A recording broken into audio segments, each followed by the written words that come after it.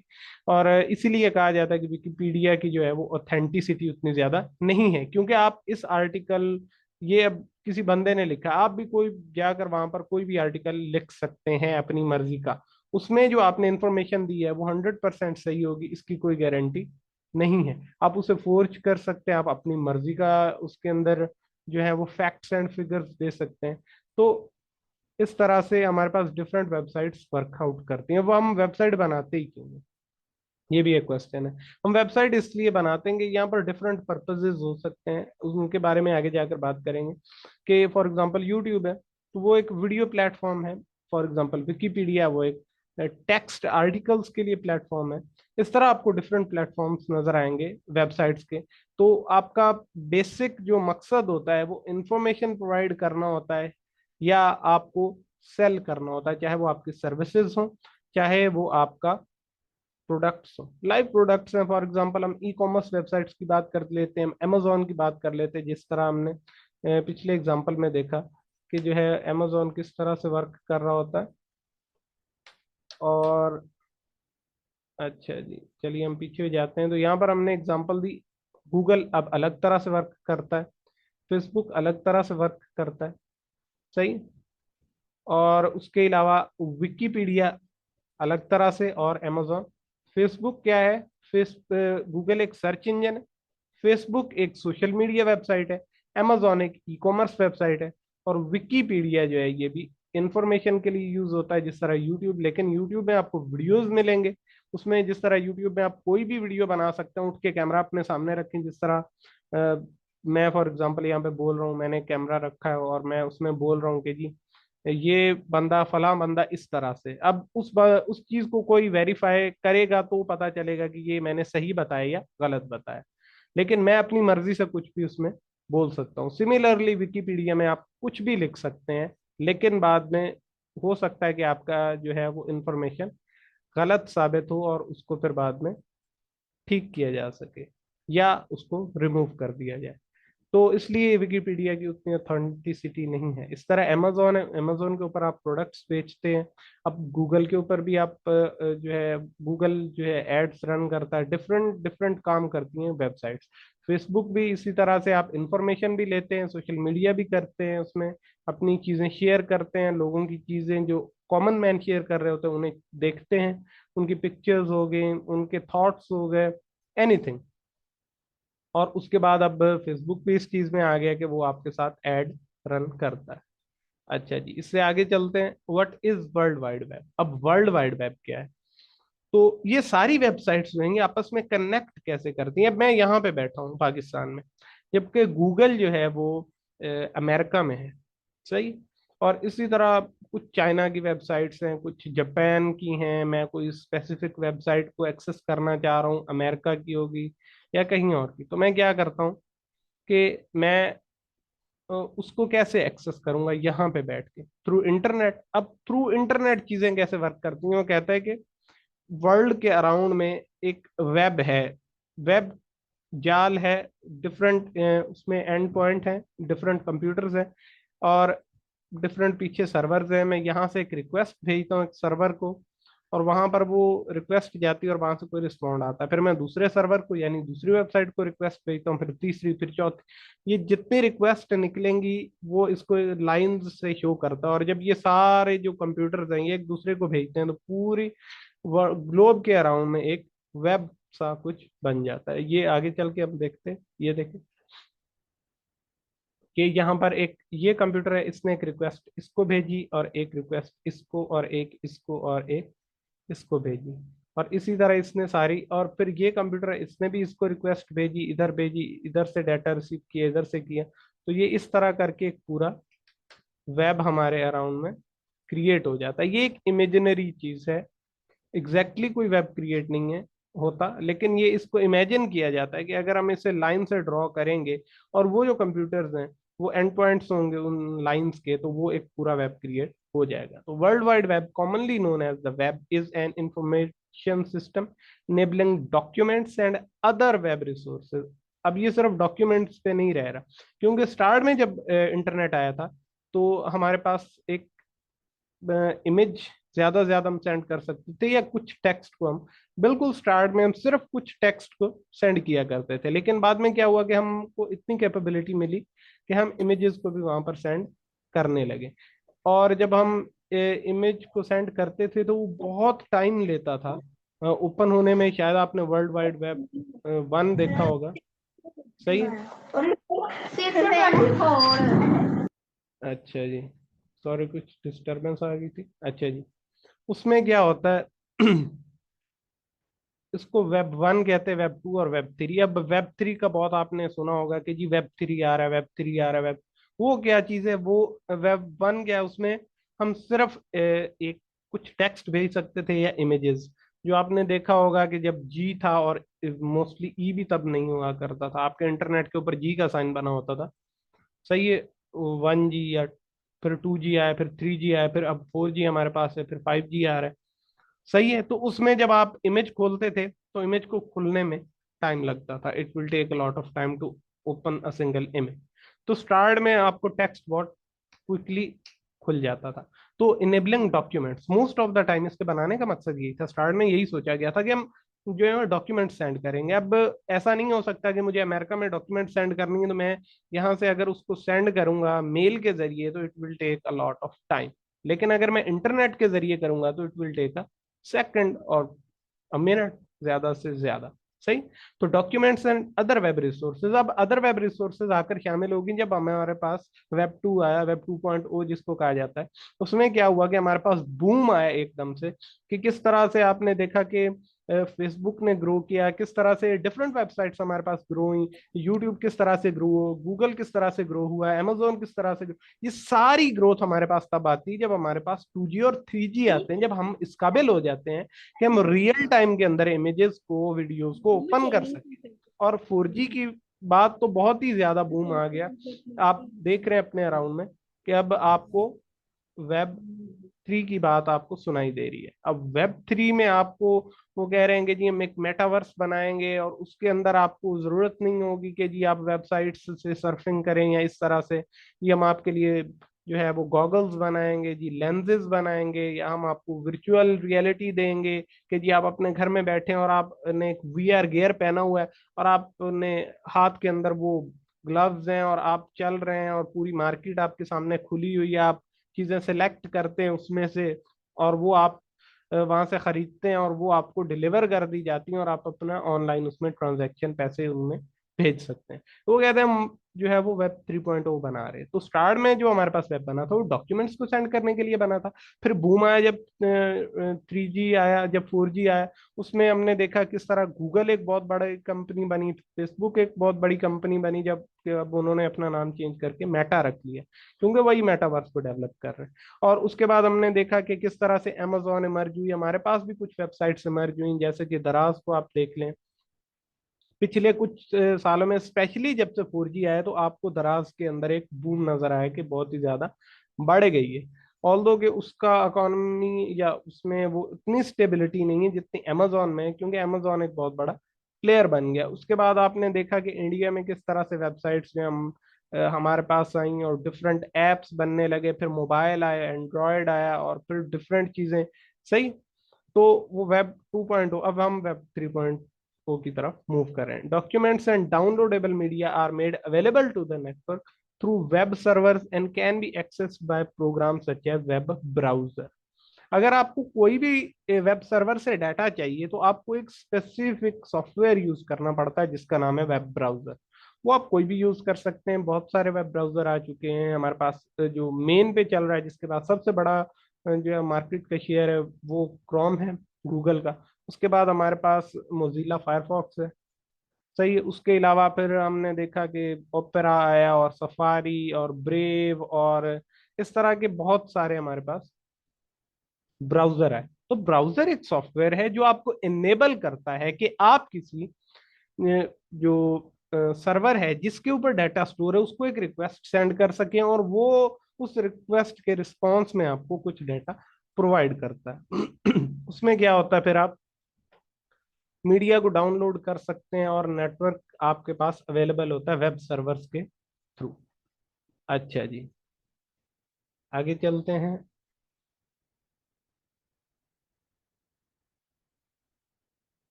तो इस तरह से वर्ल्ड वाइड वेब आपका नजर आ रहा होता है। अच्छा जी, there are different types of websites. तो आपके पास यहाँ पर बहुत सारे टाइप की वेबसाइट्स होती हैं, लेकिन मोस्टली उनको इन 10 कैटेगरीज में ही हम डिवाइड कर पाते हैं। तो सबसे पहले है आपके पास ई कॉमर्स वेबसाइट्स हैं, जैसे आपके पास अमेजोन हो गया, जैसे आपके पास दराज हो गया। इसी तरह और भी काफ़ी सारी वेबसाइट्स अब आ रही हैं आस्ते आस्ते। हमारे पास एटसी हो गया, उसमें आप कुछ चीज़ें बेच सकते हैं इस तरह से, ऑल्दो वो डिजिटल प्रोडक्ट्स को भी सपोर्ट करता है। सही। E commerce website, best example Amazon. Business websites, आपको बिजनेस वेबसाइट्स बहुत ज्यादा नजर आएंगी। एक बिजनेस के लिए वेबसाइट का होना बहुत ज्यादा जरूरी है। वेबसाइट क्या करता है, उसको एक एक्सपोजर देता है। लोग ट्रस्ट करते हैं जब आपके पास वेबसाइट होती है। अगर आप एक बहुत बड़ा बिजनेस है, आपका एक बहुत बड़ा नाम है, वेबसाइट नहीं है आपके पास, लोग आप पे ट्रस्ट नहीं करते। इवन अगर आप अमेजोन पे जाते हैं और आपने होलसेल में वर्क करना है वहां पर, तो आप क्या करते हैं, होलसेल में क्या होता है कि जी आप कंपनी से बात करते हैं कि ये ब्रांड्स से कि जी हम आपका प्रोडक्ट जो है वो बंडलिंग या होलसेलिंग में बेचना चाहते हैं। सही। तो वो क्या कहते हैं कि जी आप अपनी वेबसाइट दिखाएं हमें। अगर आपके पास वेबसाइट नहीं है तो आपको कंपनीज या ब्रांड्स कभी भी इजाजत नहीं देते कि आप उनका प्रोडक्ट बेचें। ये इतनी जरूरी है। तो वेबसाइट बहुत ज्यादा इम्पोर्टेंट है। और मिलियंस ऑफ वेबसाइट्स, मैंने डाटा भी ग्रुप में शेयर किया था कि मिलियंस ऑफ वेबसाइट्स बनती हैं एक साल के अंदर। और वो सारी वेबसाइट्स को अगर उनमें से 5 to 10% भी वेबसाइट चलें तो ये भी लाखों में चल रही हैं, लाखों में ऐसी वेबसाइट हैं जो बनती हैं और चलती हैं। और वो जो आप for example 1 million, 1.5 2 million websites चल रही हैं या बनी हैं एक साल में, उनमें से भी वेबसाइट्स जो हैं वो फौरन बंद नहीं होती।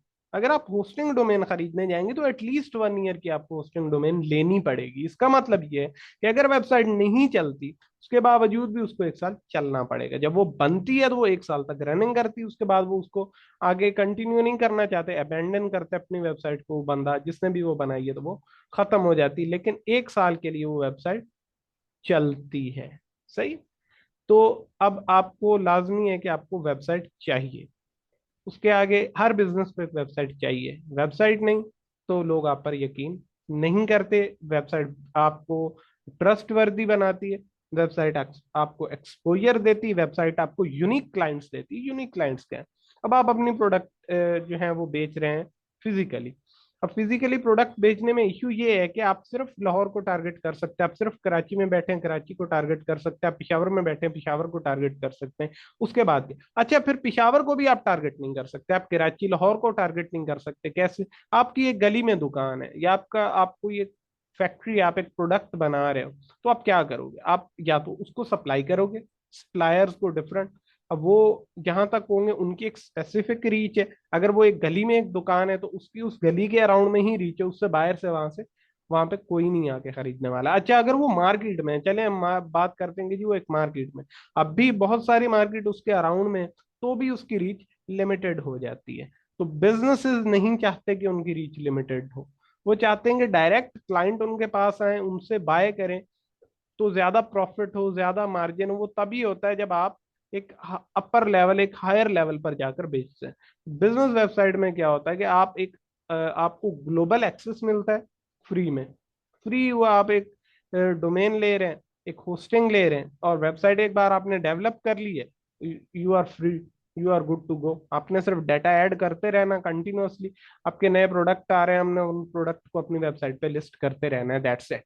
एक बार बना और ये चलता रहेगा लाइफ लॉन्ग। सही। और उसके बाद क्या है कि ये एक बार वन टाइम उसका है। अगर आपने एक डोमेन परचेज की है तो आपको 7 से 8 हज़ार में एक साल की डोमेन और होस्टिंग मिल जाती है। तो अगर आप 4 साल की लेंगे तो आपको तकरीबन ये तकरीबन पड़ जाएगी 17 18 हज़ार की 4 साल के लिए। अब 4 साल खत्म होने से पहले फिर तो 18 20 हज़ार 4 साल में इज नथिंग। तो आप ऑनलाइन हो जाते हैं, आपको ग्लोबल एक्सेस है यहाँ पर कि आप पूरी जो दुनिया है उसमें अपना सामान बेच सकते हैं। सही। उसके आगे ब्लॉग साइट्स हैं। ब्लॉग वेबसाइट्स क्या करते हैं कि वो आपको स्पेसिफिक इंफॉर्मेशन प्रोवाइड करते हैं। जिस तरह हम बात कर रहे थे यहाँ पर विकीपीडिया की, ये देखिए ये एक ब्लॉग है। ऑल्दो कि ये it's not good example of blog, लेकिन ब्लॉग क्या करता है कि वो आपको रिटर्न मटेरियल प्रोवाइड करता है, information about specific thing. Like आपने नाइफ्स के अराउंड में एक ब्लॉग बना रखा है, तो आप बताएंगे कि जी किचन नाइफ में जो फला नाइफ है वो बहुत अच्छे हैं, और ये नाइफ आपको इस काम के लिए यूज करना चाहिए। सही। और इसके अलावा बहुत सारी एग्जांपल हो सकती हैं। आईटी के आपको बहुत सारे ब्लॉग्स मिलेंगे कि कौन कौन सी न्यूअर टेक्नोलॉजी आ रही है। अब क्रिप्टो के ऊपर ब्लॉग बने हुए हैं कि कौन कौन ब्लॉग बने हुए हैं कि कौन कौन से नए आपके पास करेंसीज आ रही हैं, और कौन कौन से नए वेज आ रहे हैं, कौन से मेथड्स आ रहे हैं, किस तरह से सिक्योरिटी वेबसाइट्स की इंप्रूव हो रही है, कौन सी वल्नरेबिलिटी है, अगर कहीं पर डाटा अगर चोरी हुआ है आईटी की फील्ड में, ये आपको डिफरेंट ब्लॉग्स मिलेंगे जो आपको बताएंगे किस तरह से वेबसाइट्स का डाटा चोरी हो रहा है या कोई कर रहा है, या अगर जो है वो फिशिंग किस तरह से। और इस तरह आपको डिफरेंट टॉपिक्स के ऊपर, आपको साइंस के ऊपर डिफरेंट ब्लॉग्स मिल जाएंगे, आपको स्पेस के ऊपर मिल जाएंगे। तो ब्लॉग्स में क्या होता है कि आप कुछ रिटर्न इंफॉर्मेशन प्रोवाइड करते हैं स्पेसिफिक सर्च कीवर्ड के अगेंस्ट में। सही। आगे चलते पोर्टफोलियो वेबसाइट है। पोर्टफोलियो वेबसाइट में होता है, फॉर एग्जांपल मैं एक डिजाइनर हूँ या डेवलपर हूँ, तो मैं क्या करूंगा, मैंने काम किया है जी 10 बंदों के साथ या 20 बंदों के साथ, और वो 20 बंदों के साथ जो मैंने काम किया, मैं एक वेबसाइट बनाता हूँ और वो 20 बंदों का काम मैं वहां पर डाल देता हूँ। वो मेरा पोर्टफोलियो होगा। पोर्टफोलियो वेबसाइट्स आर बेस्ट अगर आप डिजाइनर डेवलपर हैं तो। ये आपको हेल्प करती हैं इस चीज में कि आप स्टैंड आउट करते हैं और आपके पास एक पोर्टफोलियो, ना सिर्फ पोर्टफोलियो, आपके पास एक वेबसाइट है पोर्टफोलियो की। सही। पोर्टफोलियो क्या है कि मैंने जी एक डॉक्यूमेंट बनाया, एक एक पीडीएफ बनाया, उसके अंदर अपने सारे प्रोजेक्ट्स को डाला, और जब भी मैं क्लाइंट को रीच करता हूँ तो वो कहता है जी पोर्टफोलियो, तो मैं जी वो उसको सेंड कर देता हूँ। हाँ गुड है, अच्छा है, आपके पास पोर्टफोलियो, आपके पास एक डॉक्यूमेंट है, गुड। लेकिन अगर मेरे पास वेबसाइट है और बंदा आता है मेरे पास और कहता है कि जी पोर्टफोलियो, मैं कहता हूँ जी फलां वेबसाइट पे जाए, वो मेरी वेबसाइट है, वो मेरी पोर्टफोलियो वेबसाइट है, आप उस पर जाकर चेक कर सकते हैं। ट्रस्ट बढ़ा, प्रोफेशन कि ये बंदा बहुत प्रोफेशनल है। सही। तो प्रोफेशनलिज्म नजर आया। और उसके अलावा क्या है कि आपका एक इम्पैक्ट पड़ेगा कि ये बंदा भागने वाला नहीं है, ऐसा नहीं हो कि मैं इसको पैसे ट्रांसफर करूँ ये लेके भाग जाए। सही, इसकी वेबसाइट है और ट्रस्ट है, आपका ज्यादा एक्सपोजर है, हो सकता है कोई डायरेक्टली आपकी वेबसाइट को विजिट करके आपको ऑर्डर दे दे, आपको क्लाइंट को रीच ही ना करना पड़े। सही। तो पोर्टफोलियो वेबसाइट बनती इस तरह। इवेंट वेबसाइट्स बनती कि अगर आपको स्पेसिफिक इवेंट करवाना चाह रहे हैं तो आप उसकी एक वेबसाइट क्रिएट कर लेते हैं, और फिर क्या करते हैं, आप लोगों को बुलाते हैं कि जी इनवाइट करते हैं, आए जी हमारे पास ये हमारी वेबसाइट है, और जो है हम इस तरह से वर्क कर रहे हैं, ये इवेंट करवाना चाह रहे हैं, अगर आपको पार्टिसिपेट करना है तो वहां पर लोग आते हैं, और इस तरह से इवेंट वेबसाइट्स वर्क कर रही होती है। सही। उसके आगे पर्सनल वेबसाइट है। अब आप अपनी पर्सनल वेबसाइट बना सकते हैं जिसमें आप पर्सनल डाटा शेयर करें, अपने थॉट्स शेयर करें, जिस जिस तरह बिल्कुल फेसबुक वर्कआउट करता है। लेकिन इसमें क्या है कि फेसबुक क्या करता है, आपने एक स्पेसिफिक वीडियो डाली, फेसबुक ने हटा दी, उसने कहा जी ये हमारी पॉलिसी गाइडलाइंस के खिलाफ है। आपने स्पेसिफिक कुछ लिखा है, अपने थॉट्स लिखे हैं किसी पॉलिटिकल फड्डे को लेकर, या आपने किसी रिलीजियस फड्डे को लेकर, फेसबुक उसको हटा देता है, कहता है जी ये हमारी पॉलिसीज के अगेंस्ट में। तो वो आपको कंट्रोल करता है, आपको कंप्लीट फ्रीडम प्रोवाइड नहीं करता। अब पर्सनल वेबसाइट में क्या है, आप फ्री हैं, आप कुछ भी लिख सकते हैं, अपनी वेबसाइट है, आप आपका डोमेन होस्टिंग आपके अंडर में, आप कंट्रोल में है, you can do anything, you can write anything, you can, आपके पास सारा कुछ, आपके पास पूरा कंट्रोल है। आगे मेंबरशिप वेबसाइट्स पे हैं वो, लोग आते हैं और मेंबरशिप्स लेते हैं आपकी वेबसाइट की। उसमें डिफरेंट काम हो सकते हैं कि कुछ सर्विसेज हो गई हैं या कुछ और इस तरह से आप सेल आउट कर रहे हैं, तो वो आपसे आकर मेंबरशिप लोग ले लेते हैं। और इसमें भी आप डिफरेंट तरह से वर्क कर सकते हैं। आजकल कुछ आपके पास जो है वो एआई की वेबसाइट्स हैं, उसमें लोग आते हैं, मेंबरशिप लेते हैं, और उसके बाद वो आपके एआई को यूज कर सकते हैं। उसके अलावा कुछ सॉफ्टवेयर हैं, इनको SaaS कहते हैं, यानी सॉफ्टवेयर एज अ सर्विस। उसमें क्या करते हैं, आप मेंबरशिप्स लेते हैं। सही। कैनवा में अगर आप बात करें तो कैनवा कुछ आपको फ्री में मिलेगा, लेकिन सब कुछ फ्री में नहीं मिलेगा। अगर आप सब कुछ चाहिए, कंप्लीट कंट्रोल चाहिए, तो आप उसको पे करते हैं, आपको मेंबरशिप लेना पड़ता है, एनुअल हो गया चाहे वो मंथली हो गया।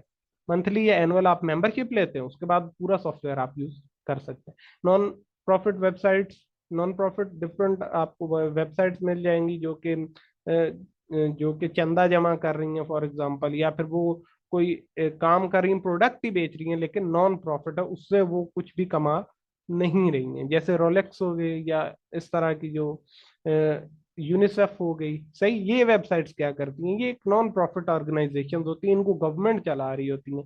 ये क्या करते हैं, लोगों से पैसे जमा करते हैं या गवर्नमेंट से पैसे लेते हैं और फिर लोगों के ऊपर खर्च करते हैं, और इसका सारा डाटा अपनी वेबसाइट के ऊपर प्रोवाइड करते हैं कि ये देखें जी क्लैरिटी हमारे सिस्टम में, कहीं करप्शन नहीं है, आप हमारे ऊपर बिलीव कर सकते हैं।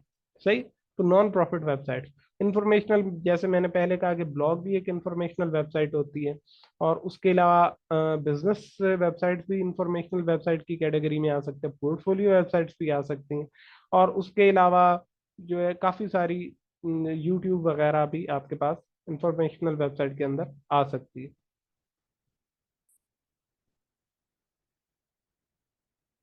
अच्छा जी, क्वेश्चंस जो हैं वो हम लोग एंड में लेंगे, फिलहाल इसको आगे देख लेते हैं। और कुछ ऑनलाइन फोरम्स हैं। अब ऑनलाइन फोरम्स भी आपको कुछ प्रोवाइड किए जा सकते हैं, जहाँ पर आप एक तरह के लोग जो हैं वो आप वहाँ पर इकट्ठे होते हैं और आपस में बातचीत करते हैं या डाटा ट्रांसफर कर सकते हैं। अच्छा जी, आगे चलते हैं। वेब वर्क कैसे करता है। सही। Browser send an HTTP request message to the server asking it to send a copy of the website to the client. सही। you go to the shop, and order your goods. This message and all other data sent between the client and the server. सही। अब ये कैसे work करता है, अब देखें। अब यहाँ पर आते हैं, आप इस कंप्यूटर पर बैठे हैं और आपने गूगल क्रोम खोला हुआ है, आपने गूगल क्रोम में लिखा यूट्यूब और क्लिक कर दिया। जैसे ही आप क्लिक करते हैं, ये रिक्वेस्ट सेंड करता है इस सर्वर को, जो गूगल का सर्वर है जो अमेरिका में पड़ा हुआ है।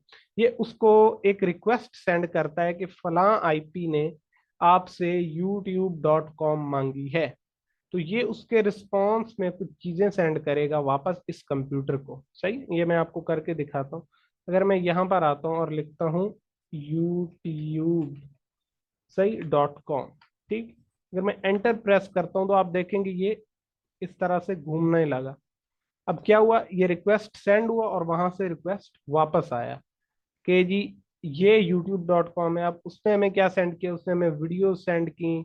और उसमें अब ये देखिए मेरी यहाँ पर जो है वो फॉर एग्जांपल के खुला हुआ है। सही, मेरी अकाउंट यहाँ पर लगा हुआ। तो उसने क्या किया कि मुझे मेरे अकॉर्डिंगली जो मैंने पहले से सर्च, क्योंकि एडवांस हो गया सिस्टम, मैंने पहले से कुछ सर्चेस कर रखी हैं, कुछ वीडियोस देख रखी हैं, तो उनके अकॉर्डिंगली वो मुझे वीडियोस सेंड करेगा कि जी ये रिकमेंडेड वीडियो, ये न्यू वीडियोस है, ये इस तरह। और साथ में वो सिर्फ मेरे लिहाज से स्पेसिफिक वीडियोस ही मुझे रिकमेंड करेगा। उसके बाद वो मेरा डाटा को सेंड करेगा कि जी आपका एक यूट्यूब चैनल है, आप उस पर एक्सेस कर सकते हैं। और सर्च बार आएगा और पेज आएगा, तो क्या है, HTML कंटेंट आता है, CSS कंटेंट आता है और जावास्क्रिप्ट का कंटेंट ये हमें सेंड करता है। ये 3 लैंग्वेजेस हैं by the way front end के लिए। और ये तीनों आपका फ्रंट एंड पूरा क्रिएट करती हैं। यानी HTML आपका जो है वो बेसिक ढांचा है, और CSS जो है वो उसके ऊपर आप समझ लें कि मसल्स और ये सारा कुछ जो आपका फेशियल, ये सारा कुछ ये बन गया कि आपका एक ढांचा बन गया और उसके ऊपर अब ये पूरा बंदा बन गया। लेकिन ये बंदा क्या है, ये अब बेकार है, फंक्शनल नहीं है। तो अगर आप चाहते हैं कि ये हिले डुले चले, दौड़े फिरे रुके, तो उसके लिए आपको जावास्क्रिप्ट उसमें डालना पड़ता है। तो जावास्क्रिप्ट फंक्शनैलिटी प्रोवाइड करती है। CSS यानी कैस्केडिंग स्टाइल शीट्स जो है उसके स्टाइलाइजिंग के लिए यूज होती हैं। और HTML क्या है, उसका बेसिक स्ट्रक्चर बनाता है। अच्छा जी। तो आप क्या करते हैं कि जब रिक्वेस्ट सेंड किया youtube.com, तो सर्वर ने आपको ये 3 चीजें वापस की। और ये 3 चीजें लोड होने के बाद उसी सेटअप में बिल्कुल सीधी आके लग गई। और उसके बाद क्या हुआ कि आपको वेबसाइट नजर आ गई। अच्छा जी, आगे चलते। तो the last, what is web development. Web development is the work involved in developing a website for the internet or an intranet. Now, what is intranet? आपने कभी सुना होगा नहीं होगा कि what is an intranet? What is internet? Inter का मतलब होता है बिटवीन और इंट्रा का मतलब होता है इनसाइड। अब क्या है कि एक ऑर्गेनाइजेशन है, सही, और उस ऑर्गेनाइजेशन में क्या है कि उनके बिटवीन में एक सॉफ्टवेयर चल रहा है। एक मेरी ऑर्गेनाइजेशन, एक और डिफरेंट ऑर्गेनाइजेशन, इनके बिटवीन में जो राब्ता है ना, ये इंटरनेट है। लेकिन अगर एक ऑर्गेनाइजेशन और उसके अंदर कुछ कंप्यूटर पड़े हुए हैं और वो आपस में लिंक कर रहे हैं कोई ऐसा सॉफ्टवेयर जो बाहर नहीं वो सेंड कर रहे हैं उसकी रिक्वेस्ट, वो अपनी उस ऑर्गेनाइजेशन के अंदर ही वर्क कर रहे हैं, तो वो इंटरनेट कहलाता है। तो ऐसा होता है कि कुछ सॉफ्टवेयर इंट्रानेट के लिए बनाए जाते हैं। कुछ ऐसे आपको कॉरपोरेट सॉफ्टवेयर मिलेंगे जो कंपनी के फॉर एग्जांपल फाइनेंस को संभालने के काम आ रहे हैं। अब वो कंपनी के अंदर जितने भी लोग फाइनेंस के अंडर में काम कर रहे हैं, वो सब एक दूसरे से उस डाटा को शेयर कर सकते हैं through internet.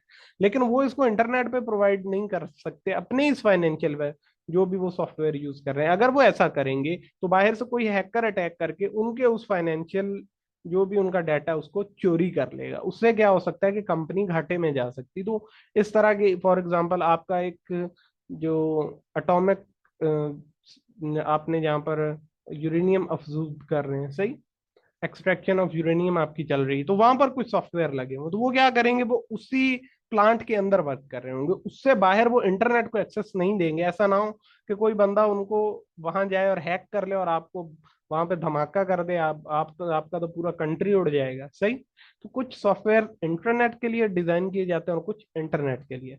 Web development can range from developing a simple single static page of plain text to complex web applications, electronic businesses and social network services. कि एक सिंपल प्लेन टेक्स्ट है, जैसे ये अब फॉर एग्जांपल ये भी एक website चल रही है docs.google.com। तो मैंने इसको यूज किया और मैंने ये एक पेज बनाया फॉर एग्जांपल, ऑल दो कि हम इसे एक वेब पेज नहीं कहेंगे, लेकिन आप उसमें प्लेन टेक्स्ट लिख सकते हैं। और आप कॉम्प्लेक्स वेबसाइट्स भी डिजाइन कर सकते हैं, कॉम्प्लेक्स एप्लीकेशन डिजाइन कर सकते हैं। वो एप्लीकेशन कॉम्प्लेक्स किस तरह से होती हैं कि आप कैनवा में जाते हैं और वहां पर जाकर आप एक पूरा फ्लायर क्रिएट कर सकते हैं। ये कॉम्प्लेक्स एप्लीकेशन है कि वो आपको एडिटिंग प्रोवाइड कर रहा है वेबसाइट के अंदर, और वो आपको एक्सेस दे रहा है कि आप टेम्पलेट को लाते हैं और उसको एडिट करते हैं, उसमें आप टेक्स्ट ऐड कर रहे हैं, आप उसमें इमेज ऐड कर रहे हैं, आप उसमें वीडियो ऐड कर रहे हैं, आप उसमें एनिमेशन ऐड कर रहे हैं। क्या है, जितनी चीजें बढ़ती जाएंगी उतनी कम्प्लेक्सिटी वेबसाइट की बढ़ती जाएगी। वेबसाइट क्या कर रही है, साइड में यहाँ पर वो एक ऐड चला रही है, ऊपर इस तरफ एक वीडियो चला रही है, इस तरफ आप कुछ ऑडियो सुन सकते हैं। सही। तो ये क्या है, ये एक वेरी कॉम्प्लेक्स वेबसाइट है। जैसे कि अगर आप amazon पर चले जाएं, चलिए हम amazon पर चलते हैं, amazon.com। सही। तो जैसे ही आप amazon.com के ऊपर जाएंगे, ये भी एक कॉम्प्लेक्स वेबसाइट है। अब देखें कि यहाँ पर एक चीज चल रही है, कि यहाँ पर चल रही है, और यहाँ पर ये डिफरेंट चीजें हैं, ये हर एक जो है ये एक अलग पेज में आपको लेकर जाने वाली है, हर एक चीज। और उस पेज के अंदर फिर बहुत सारे प्रोडक्ट्स हैं, और आप उन फिर में से जिस पर भी क्लिक करेंगे वो आपको फिर से एक और वेब पेज पर लेकर जाएगा। और फिर आप इसमें चीजें बाय कर सकते हैं, आप ये आपको एक बैकएंड प्रोवाइड करता है जहाँ पर आप चीजें सेल कर सकते हैं, आप कलेक्ट कर सकते हैं चीजें, आप अपने कार्ट में ऐड कर सकते हैं, आप ये सारा कुछ इसके साथ कर सकते हैं। सही। तो आप देखेंगे एक कॉम्प्लेक्स वेबसाइट है, और ये आपको काफी कुछ यहाँ पर प्रोवाइड करती है। आपको अगर जाएंगे फॉर एग्जांपल, मैं इन कपड़ों में चला जाता हूँ, फैशन में, तो ये क्या करता है, आपको फिर से एक ऐसे वेब पेज पर ले आएगा जो कि आपको बहुत सारी चीजें यहाँ पर प्रोवाइड करता है। अच्छा, एक और कमाल की बात, आप इस तरफ देखें तो इसके फिल्टर्स हैं। अब ये फिल्टर क्या कर रहे हैं, अब यहाँ से कौन से लोग हैं जो 4 स्टार की रेटिंग में, कौन से 5 स्टार की रेटिंग में। ये रेटिंग क्या होती है कि जब कोई लोग आपसे प्रोडक्ट खरीदते हैं तो वो आपको रेट करते हैं कि आपका प्रोडक्ट या सर्विस आपका कितना अच्छा था जब आप वो प्रोडक्ट प्रोवाइड कर रहे थे, आपसे कम्युनिकेशन कितना अच्छा था, आपका प्रोडक्ट कितना अच्छा था, आपकी सर्विस कितनी अच्छी थी। उसके बाद आप प्राइसेस पे जा सकते हैं, ये रहा प्राइसेस, आप ब्रांड पे जा सकते हैं, आप अमेजोन के अपने ब्रांड पर जा सकते हैं, फिर डील्स और डिस्काउंट आप फाइंड आउट कर सकते हैं, फिर ड्रेस के स्टाइल कैसे होंगे। सही। तो this is a very complex website. उसके बाद ये आपको प्रोवाइड करता है कि आप साइजेस कैसे सेलेक्ट कर सकते हैं, और उसके अलावा जी आप प्लस साइजेस, और फिर पॉकेट डिस्क्रिप्शन के आपको पॉकेट चाहिए या नहीं चाहिए, हिडन पॉकेट्स चाहिए, और उसके बाद फिर स्लीव की लेंथ है, उसके बाद फिर कलर्स हैं, उसके बाद फिर सेलर्स हैं बाकायदा, कि यहाँ पर आपको डिफरेंट सेलर्स प्रोवाइड करता है, और फिर आपको अवेलेबिलिटी भी दिखाता है कि जो चीज भी आप खरीदना चाह रहे हैं उसकी अवेलेबिलिटी क्या है। सही। तो इस तरह से ये एक वेरी कॉम्प्लेक्स वेबसाइट है। ऊपर इसका मेन हेडिंग चल रही होगी, ऊपर ये देखिए एक सर्च बार है, ये हत्ता कि ये मेरी लोकेशन भी ट्रैक करी है वेबसाइट कि मैं किस लोकेशन पे बैठा हूँ, डिलीवर टू पाकिस्तान। सही। और फिर मैं इसमें लैंग्वेजेस को चेंज कर सकता हूँ, और मैं यहाँ पर आकर साइन इन कर सकता हूँ, मैं अपने ऑर्डर रिटर्न्स को देख सकता हूँ, चीज़ें कार्ट में ऐड कर सकता हूँ, और फिर ऑल में जाऊंगा तो फिर मुझे बहुत सारी चीज़ें यहाँ पर दिखाई दे जाएंगी। So this is a very complex website. तो आप एक सिंपल टेक्स्ट वेबसाइट से लेकर एक बहुत ही कॉम्प्लेक्स वेबसाइट को भी डिजाइन कर सकते हैं वेब डेवलपमेंट के अंदर। तो वेब डेवलपर्स क्या करते हैं, वो ना सिर्फ वेबसाइट को डिजाइन करते हैं, वो उसको मेंटेन भी करते हैं। वेबसाइट की एक स्पीड होती है कि वेबसाइट किस तरह से इंटरेक्ट करती है, आप कितनी देर में वेबसाइट ओपन होती है, और वो सारा डाटा लोड होने में कितनी देर लगती है। जितनी ज्यादा देर लगेगी उतना नेगेटिव इम्पैक्ट जाएगा, जितनी जल्दी वो लोड हो जाएगी उतना बेटर रहेगा। फिर मेंटेनेंस में आती है रिस्पॉन्सिवनेस, कि आपकी वेबसाइट जी कंप्यूटर में तो ऐसी दिख रही है, मोबाइल में कैसी दिखेगी। सही। फॉर एग्जाम्पल अब देखते हैं हम कि ये मोबाइल में यही वेबसाइट कैसी दिखेगी।